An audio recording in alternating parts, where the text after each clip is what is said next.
আজকে চলে গিয়েছিলাম কুষ্টিয়ার আরও একটি newly open restaurant home spicy কিচেনে। রিসেন্টলি তাদের রেস্টুরেন্টে বেশ কিছু ফুড আইটেমের ওপর চলছে অফার। তো অফারের মধ্যে আমরা 2 টাইপের ফুড আইটেম ট্রাই করেছিলাম। সেগুলোর টেস্ট কেমন ছিল, কতটা বাজেট ফ্রেন্ডলি, অ্যান্ড রেস্টুরেন্টের ইন্টেরিয়র কেমন, লোকেশন কোথায়, সবকিছুই শেয়ার করব এই ভিডিওতে তোমাদের সাথে। প্রথমেই বলছি এই রেস্টুরেন্টটার লোকেশন কোথায়। এটার লোকেশন হচ্ছে কুষ্টিয়া 5 রাস্তার মোড় আরাবিয়ান কাচ্চি ডাইনের একদম অপোজিটে 2nd ফ্লোরে।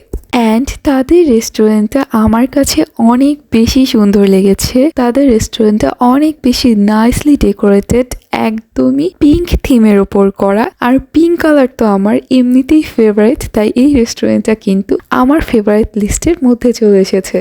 আমরা তাদের অফার প্লেটারগুলো ট্রাই করলেও তাদের মেনু কার্ডেও কিন্তু দেখেছি প্রত্যেকটা খাবারই বেশ বাজেট ফ্রেন্ডলি। অ্যান্ড আমরা যেগুলো অর্ডার করেছিলাম, এবার আসি সেগুলোর টেস্ট এবং প্রাইস কেমন সেগুলোর ব্যাপারে। তো প্রথমেই আমরা নিয়েছিলাম boss combo platter and boss barbecue chicken burger. Fried rice কম্বোটা আমার কাছে বেশি ভালো লেগেছে। এখানে মোট 5টা আইটেম ছিল, আর এই 5টা আইটেম তোমরা পেয়ে যাবে মাত্র 220 টাকায়। অ্যান্ড এই প্লেটারের মধ্যে তোমরা পেয়ে যাবে fried rice, chicken sizzling, barbecue chicken, Chinese vegetable and সালাদ। এরপরে আসি বার্গার কম্বোর ব্যাপারে। এটা হচ্ছে special boss barbecue chicken burger and এর সাথে ছিল ফ্রেঞ্চ ফ্রাই। 2টা আইটেমই কিন্তু আমার কাছে অনেক বেশি ভালো লেগেছে। অ্যান্ড তোমরা কে কে এই রেস্টুরেন্টে ঘুরে এসেছো এবং তোমাদের কার অভিজ্ঞতা কেমন, অবশ্যই কিন্তু কমেন্ট বক্সে শেয়ার করবে আমার সাথে।